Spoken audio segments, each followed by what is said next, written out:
Dear student, lit lang by Dilshad में आपका स्वागत है। अगर आप थर्ड ईयर सेमेस्टर फिफ्थ के स्टूडेंट हैं और ये पेपर सेकंड के आपको देना है, क्योंकि इस आने वाले सेमेस्टर में जो जस्ट अभी आपके सामने अपीयर होने वाला है, इसमें थर्ड ईयर ये है और इसमें फिफ्थ सेमेस्टर में आपको दो पेपर देने हैं। एक पेपर फर्स्ट होगा और एक पेपर सेकंड होगा। तो ये सेकंड पेपर का एक कहानी है, to kill a mockingbird. To kill a mockingbird, ध्यान दीजिएगा क्या है इसके बारे में जानते हैं, प्रयास करते हैं जानने का कि ये क्या चीज़ है।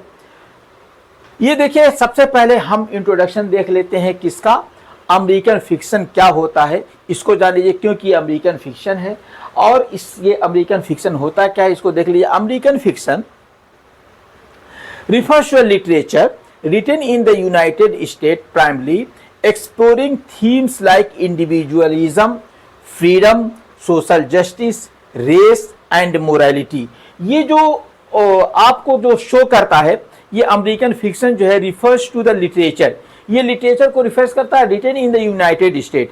यूनाइटेड स्टेट में जो लिटरेचर लिखा गया है उसी को रिफर करता है, उसी को बताता है। प्राइमरी एक्सप्लोरिंग जो शो करता है थीम्स लाइक द इंडिविजुअलिज्म, ये इंडिविजुअलिज्म व्यक्तिवाद को शो करता है, फ्रीडम स्वतंत्रता को शो करता है, सोशल जस्टिस सामाजिक न्याय को शो करता है, रेस जाति को शो करता है, एंड मोरालिटी और नैतिकता को शो करता है। From the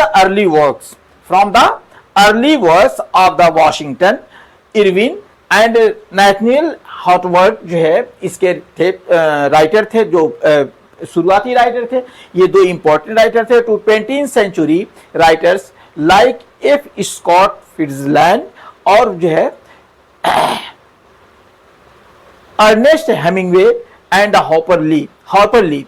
American fiction often reflects, इसके जो बहुत इंपॉर्टेंट थे ये 20वीं शताब्दी के जो थे, इसमें तीन लोग थे जिसमें स्कॉट फिट्जलैंड था, अर्नेस्ट हेमिंगवे था एंड हॉपर ली था।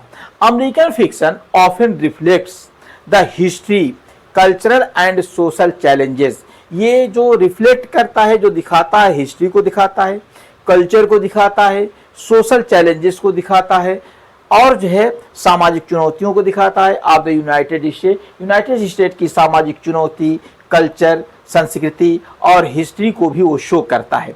की फीचर्स अगर हमें इसमें इंक्लूड किया हुआ है तो इसमें रियलिज्म है, एक्सप्लोरेशन ऑफ ह्यूमन साइकोलॉजी है, रीजनल सेटिंग है एंड क्रिटिकल पर्सपेक्टिव्स हैं। इसमें क्या क्या चीज़ें आती हैं अगर हम इसकी बात करते हैं तो ये किस किस चीज़ को ये इंक्लूड करते हैं, किस किस चीज़ को एक्सप्लोर करते हैं। तो इसमें आता है ह्यूमन साइकोलॉजी आती है और रीजनल सेटिंग आती है, जो क्षेत्रीय चीज़ें होती हैं, एंड क्रिटिकल पर्सपेक्टिव होता है। एक जो है एक दृष्टिकोण देते हैं, क्रिटिकल दृष्टिकोण देते हैं ऑन सोशल इशूज, सामाजिक मामले पर ये अपना दृष्टिकोण प्रस्तुत करते हैं। तो इसमें आमतौर से ये इतनी बातें आती हैं, किसमें, इंट्रोडक्शन टू अमेरिकन फिक्शन में। अमेरिकन फिक्शन में ये सारी चीज़ें आती हैं। अगर आपको कुछ प्रॉब्लम हो तो ज़रा सा इसका हिंदी आप देख सकते हैं, क्योंकि हिंदी मैं नहीं पढ़ाना चाहता हूँ, क्योंकि हिंदी पढ़ाने से इंग्लिश कमज़ोर होती है। मेरा कहने का मतलब ये है, इंग्लिश में अगर हिंदी को इन्वॉल्व करोगे तो इंग्लिश कमज़ोर हो जाएगी। आइए जैसा short introduction of the Harper Lee को देख लेते हैं, क्योंकि इसी के द्वारा लिखा गया है ये to kill the mockingbird, ये हॉपर ली के द्वारा लिखा गया है। तो इस थोड़ा सा इसका जो है इंट्रोडक्शन देख लेते हैं कि ये कौन था, पोएट कौन है। तो सबसे पहले हम इसके बारे में जानते हैं। Harper Lee 1926 to 2016 was an American novelist, best known for her novel published, वो जो अपनी नावल के लिए जानी जाती है, जो उसका पब्लिश नावल है to kill a mockingbird, जो उसका अभी पहला ये नावल है। 2016 भी 2026 चल रहा है, 2025 चल रहा है। तो इसी में इसने 1960 में इसने प्रस्तुत किया था। और शी वॉज बॉर्न इन मॉन्टविल, वो मॉन्टविल अल्बाना में पैदा हुई थी। And her work reflect the southern United state, और उसका जो काम है जो ना रिफ्लेक्ट प्रस्तुत करता है, प्रतिबिंबित करता है कि उसको यूनाइटेड स्टेट को प्रस्तुत करता है। एड्रेसिंग रेशियल इनजस्टिस, वो रेशियल इनजस्टिस को वो शो करती है, जो जातिगत जो अन्याय था उसी को इसमें वो शो करती है। और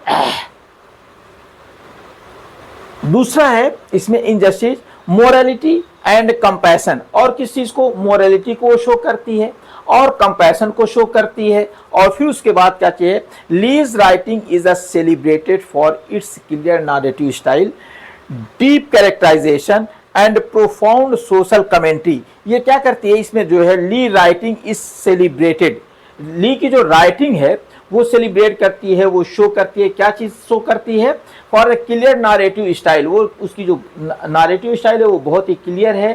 डीप कैरेक्टराइजेशन, वो जो कैरेक्टर को लाती है वो बहुत डीप होते हैं। एंड प्रोफाउंड, गंभीर होते हैं। सोशल कमेंट्री, उस पर सामाजिक टिप्पणियां होती हैं।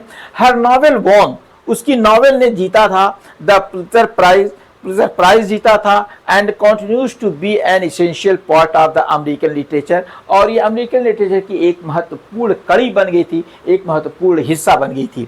हिंदी भी देख लीजिए, to kill a mockingbird का इंट्रोडक्शन देख लीजिए कि इंट्रोडक्शन है, इसमें 3 चीजें आएंगी, इंट्रोडक्शन, थीम, फुल समरी। सबसे पहले इसका इंट्रोडक्शन देख लीजिए।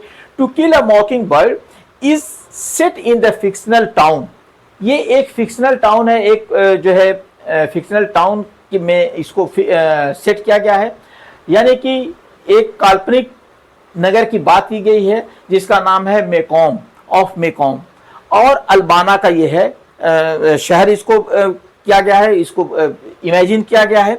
ड्यूरिंग द 1930s, ये 1930 के दशक में इसको बनाया गया था, इसको फिक्स किया गया था, अर्थात इमेजिन किया गया था। इट एक्सप्लोर्स रेशियल इनजस्टिस, ये दिखाता है, क्या दिखाता है, रेशियल, जातिगत इनजस्टिस को दिखाता है, मोरल ग्रोथ को दिखाता है, एंड ह्यूमन कैपेथी को दिखाता है, इम्पैथी है, एंड ह्यूमन इम्पैथी को दिखाता है through the perspective of the scout Finch. ये स्काउट फिंच के नाम से इसको दिखाया गया है, ये उसी के दृष्टिकोण को दिखाता है। अ यंग गर्ल है, स्काउट फिंच जो है ये एक लड़की है, नौजवान लड़की, उसी को थ्रू दिखाया गया है। The novel combines a child's innocence with the profound social critique, ये जो दिखाता है, जो सबसे इंपॉर्टेंट चीज दिखाती है, the novel combines a child's innocence, वो क्या दिखाता है, इनोसेंस को दिखाता है, किसके साथ, विद प्रोफाउंड, बहुत ही गंभीर, सोशल क्रिटिक, सामाजिक टिप्पणी को दिखाता है, आलोचना को दिखाता है। Making it a timeless piece of American fiction, और इसे अमेरिकन फिक्शन का एक जो क्या बना देता है, टाइमलेस पीस, न समाप्त होने वाली एक चीज बना देता है, एक वस्तु बना देता है। इसको देखिए, रचना बना देता है, पीस के माने यहाँ के रचना से है। अगर हिंदी देखना चाहते हैं तो देख लीजिए, आगे आते हैं, इसकी थीम क्या है। इंग्लिश में सबसे पहले थीम देख लीजिए, इसमें किन किन चीजों के बारे में बात किया जाता है। सबसे पहले इसकी जो थीम आती है, रेशियल इनजस्टिस है, जो जातिगत अन्याय है। The novel explores racial injustice, ये इनजस्टिस को, सबसे पहले रेशियल इनजस्टिस को करता है, और वो क्या है, रेशियल प्रेजुडिस, इनजस्टिस ने, the novel explore racial prejudice है, ये सामाजिक जो है प्रेजुडिस को शो करता है, आलोचना को शो करता है। एंड सिस्टमिक डिस्क्रिमिनेशन, और इसकी जो है सिस्टमेटिक डिस्क्रिमिनेशन, भेदभाव को जो है ये शो करता है कि जो डिस्क्रिमिनेशन किया जाता है, एक सिस्टम के साथ डिस्क्रिमिनेशन किया जाता है, अर्थात भेदभाव किया जाता है, उसको ये दिखाता है। Specially through the Tom Robinson's trial, जब टॉम रॉबिन्सन्स के ट्रायल में, मुकदमे, यहाँ पे ट्रायल के माने मुकदमा है, ट्रायल के माने वैसे भी मुकदमा ही होता है, तो उसमें रॉबिन्सन का जो मुकदमा है, उसमें जो उसके साथ भेदभाव किया जाता है, उसी के बारे में ये शो करता है। मोरल ग्रोथ क्या है, Scout and Jem learn empathy, ये जो क्या करते हैं, जो है moral, Scout and Jem learn empathy, ये लोग सहानुभूति जानते हैं, करेज, साहस सीखते हैं। And understand from their father Atticus Finch, ये देखिए इनके पिता हैं एटिक फिंच, इन्हीं से ये लोग ये चीज़ों को करते हैं, इम्पैथी सीखते हैं, करेज सीखते हैं, अंडरस्टैंडिंग फ्रॉम देयर फादर, ये सारी चीज़ें अपने पिताजी से वो सीखते हैं, जानते हैं, समझते हैं। कंपैशन एंड अंडरस्टैंडिंग इसमें जो आती है, इसमें सहानुभूति क्या होती है और उनकी अंडरस्टैंडिंग क्या होती है, इसमें ये देखिए द स्टोरी इम्फेसाइज, वो जोर देती है सीइंग द वर्ल्ड, क्या कहते हैं, the story emphasise seeing the world from others perspective. इसमें ये जोर दिया जाता है कि अगर हम दुनिया को देखना चाहते हैं, हम दूसरे के दृष्टिकोण से देखें, दूसरे के पर्सपेक्टिव से देखें, दूसरे के मापदंड के अनुसार देखें, दूसरे के नजरिए से देखें। अपनी आंख से, अपने चश्मे से दुनिया हम नहीं देख सकते हैं, दूसरा दुनिया के बारे में क्या सोचता है उसके बारे में हम देखें। नेक्स्ट इसमें बात आते ही जो है थीम की, करेज एंड इंटेग्रिटी की बात आती है। True courage is standing up for what is right. जो सच्चा करेज होता है, जो साहस होता है ना, इज स्टैंडिंग अप, हमेशा खड़ा रहता है, फॉर व्हाट इज राइट, जो सही होता है उसी के साथ वो हमेशा खड़ा रहता है। Even against the social norm, सामाजिक मानदंड के अगेंस्ट भी अगर वो होगा तब भी वो वहां पे खड़ा रहेगा, उसके साथ रहेगा। यानी ये कहना चाहता है कि अगर सच्चा साहस है तो वो हमेशा राइट साइड के साथ, सही चीजों के साथ वो खड़ा रहता है। ये इसमें ये बात कहेगी। इसकी दूसरी थीम चौथी थीम ये है। अगर आप इसी को जो है हिंदी भी अगर जानना चाहते हैं तो थोड़ा सा हल्के में मैंने हिंदी दिया है। आइए इसकी समरी देखते हैं ये क्या होता है। इसमें नॉवेल जो होती है ये कहाँ से स्टार्ट होती है, कैसे, इसको देखिए, थोड़ा सा आराम से देखते हैं इसको। The novel begins with Scout Finch and her brother Jem living with their widowed father. ये कहानी शुरू होती है स्काउट फिंच के साथ शुरू होती है, जो अपने भाई ब्रदर जेम के साथ रहती है। और वो किसके साथ रहती है, अपने विडोड फादर के साथ रहती है, अर्थात इन लोगों की मदर की डेथ हो चुकी है।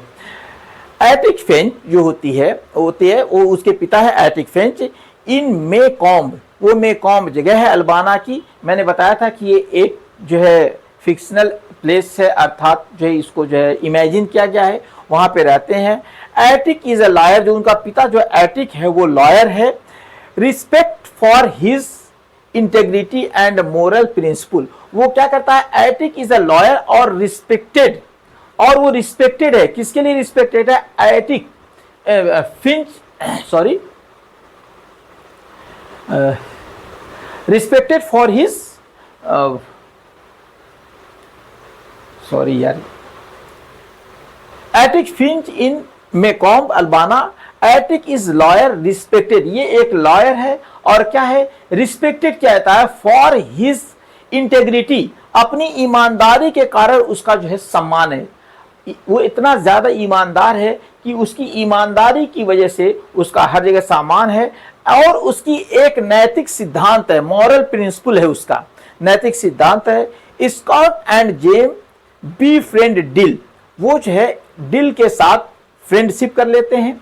A boy who visit Maycomb during summer, जो एक लड़का है मेकॉम्ब में आता है ड्यूरिंग द समर, समर की गर्मी की छुट्टी में वो वहां पे आता है, वो उससे दोस्ती कर लेते हैं। अब यहाँ पे जो सवाल शुरू होता है, the central plot revolves around the Atticus defending Tom Robinson. ये जो है एटिक्स जो है उनका पिता जो है वो क्या करता है कि ये कहानी वहां से शुरू होती है। एक टॉम रॉबिन्सन है, अब ब्लैक मैन है, उसी को बताने के लिए, उसी को बचाने में इनका जो काम शुरू होता है। यानी कि वो लॉयर है और जो है उसको बचाने के लिए टॉम रॉबिन्सन नाम का एक आदमी है, उस आदमी को बचाने के लिए वो प्रयास करता है।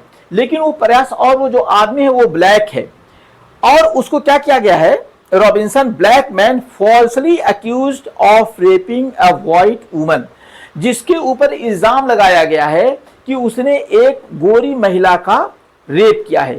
Falsely accused of rapping a white woman, कि उसने एक गोरी महिला का रेप किया है। मेला इविल, उसका नाम क्या है, मेला इविल, डिस्पाइट एविडेंस प्रोवाइड, जो उसको क्या है कहता है कि मेला इविल जो है वो है आदमी, अरे सॉरी ये औरत है मेला इविल, इसी का उसने रेप कर दिया है। Despite evidence proving Tom's innocence, the all white jury convicts him due to the racial injustice, उसको क्या कहते हैं, उसके हक में डिस्पाइट एविडेंस, सारे जो एविडेंस जो होते हैं, सारे जो उसके सबूत होते हैं, के होने के बावजूद, डिस्पाइट माने के बावजूद, इवेंट्स माने सबूत, प्रूविंग सिद्ध करते हैं, टॉम्स इन इनोसेंस टॉम की निर्दोषिता को सिद्ध करते हैं। The all wide jury convicts him, लेकिन जो ज्यूरी जो होते हैं ना वो उन्हें कन्विक्स करते हैं, दोषी ठहरा देते हैं due to the racial prejudice, वो जो है रेशियल प्रेजुडिस की जो है आधार पर वो उसको मुलजिम ठहरा देते हैं। टॉम लेटर डाइज, टॉम बाद में मर जाता है, while trying to escape prison, जब वो टॉम को जेल में डाल दिया जाता है तो होता यह है कि वो एक दिन अन्यायास उसे फंसाया गया है, तो एक दिन वो भागते हुए जेल से भागने का प्रयास करता है और जेल से भागने के प्रयास में उसकी डेथ हो जाती है। Meanwhile Scout and Jem are fascinated by their reclusive neighbour, एक रिक्लूसिव नेबर, एक जो है वहां पे एकांत प्रिय। फिर उसके बाद होता क्या, meanwhile Scout and Jem are fascinated, जो स्काउट और जेम हैं ये आकर्षित हो जाते हैं, मोहित हो जाते हैं, एक रिक्लेसिव एकांत प्रिय नेबर है जिसका बू रैडली जिसका नाम है, उसी के साथ वो लोग मिल जाते हैं। Who ultimately save them from an attack by Bob evil, Bob evil उनके ऊपर अटैक कर देता है, किनके ऊपर, उन लोगों के ऊपर इविल कर देता है। मैलास फादर, मैलास जो जिसका रेप हुआ था उसका फादर उनके ऊपर अटैक कर देता है और उसको जो है बूब रैडली उसको बचा देता है, उन लोगों को बचा लेता है। Through these experience scout matures understanding human complexity, morality and justice, और जब ये चीजें वो देखती है तो उसको क्या होता है कि उसके अंदर सारी चीजें आ जाती हैं। थ्रू दीज एक्सपीरियंस, जब उसको जो है इस एक्सपीरियंस के द्वारा स्काउट मैच्योर होती है, अंडरस्टैंडिंग ह्यूमन कॉम्प्लेक्सिटी, वो मानवीय जटिलता को समझने की करती है, मोरालिटी को समझती है, एंड जस्टिस और न्याय को वो समझने लगती है। ये दो चीज आते हैं। आगे देखिए इसमें बात आगे आती है, the novel portrays a vivid picture, novel क्या करती है, एक विविड पिक्चर प्रस्तुत करती है of the small town life, एक शहर की स्मॉल टाउन लाइफ को ये शो करती है, दिखाती है। रेशियल टेंशन को दिखाती है, जातिगत टेंशन को भी वो दिखाती है। फिर उसके बाद दूसरी चीजें आती है, रेशियल टेंशन को भी वो दिखाती है। यार बीच में फोन आ जाता है ना तो डिस्टर्ब हो जाता है। रेशियल टेंशन को दिखाती है एंड सोशल हिरार्की, और जो सामाजिक जो हिरार्की है, जो निर्दयता, उसको भी दिखाती है। इन अमेरिकन साउथ, अब साउथ अमेरिका में जो चीजें हैं ये सारी चीजें उसको ये शो करती है। इट एम्फेसाइज एम्पैथी, ये जो है सहानुभूति शो करती है। मोरल करेज, नैतिक साहस शो करती दिखाती है। एंड स्टैंडिंग अगेंस्ट प्रेजुडिस, और प्रेजुडिस के खिलाफ खड़ी होती है। Making it a timeless narrative for all readers, और ये सारे रीडर्स के लिए एक नैरेटिव चीज बन जाती है। आगे देखिए इसमें इसका हिंदी भी देख लीजिए। फिर उसके बाद आपको इसमें क्वेश्चन भी मिल रहे हैं। राइट अ डिटेल इंट्रोडक्शन, इसको जैसा मैं क्वेश्चन को डार्क करना भूल गया हूं, जैसा इसको देखिएगा। और इसमें जो दूसरी चीज जो सबसे इंपॉर्टेंट आती है कि इसमें 3-4 क्वेश्चन हैं, इसको देखिएगा। Write a detail introduction to American fiction, American fiction का इंट्रोडक्शन देना है। मैं क्वेश्चन नहीं पढ़ाऊंगा, वीडियो बहुत लंबा हो जाएगा। नेक्स्ट क्वेश्चन इसमें देगा, give a brief life sketch of Harper Lee, वो हार्पर ली का एक शॉर्ट इंट्रोडक्शन देखिए। And her contribution to the literature, और उसके कॉन्ट्रीब्यूशन टू लिटरेचर को उसने क्या योगदान दिया उसको दीजिए। तीसरा क्वेश्चन है, explain the theme of to kill a mockingbird, theme of kill to mockingbird को एक्सप्लेन करना है यहाँ पे। अगला क्वेश्चन इसमें आता है, provide a full summary of to kill a mockingbird, kill a mockingbird की पूरी समरी आप देख लीजिए, कहानी पूरी समझ में आ जाएगी। अगला क्वेश्चन है, discuss the social critique in a to kill the mockingbird, सामाजिक जो है आलोचना का इसमें वर्णन किया गया है, उसका इस प्रश्न में आप ये कीजिए। तो ये आपके 5 क्वेश्चन थे रिलेटेड जो इस नॉवेल से थे। तो आप आइए, इसी तरीके के question lit and learn by Dilshad में मिलते रहेंगे। अच्छे वीडियोस के लिए, अच्छी शिक्षा के लिए lit and learn by Dilshad को सब्सक्राइब कर लीजिए। मिलते रहेंगे इसी प्रकार के वीडियो में। Thank you.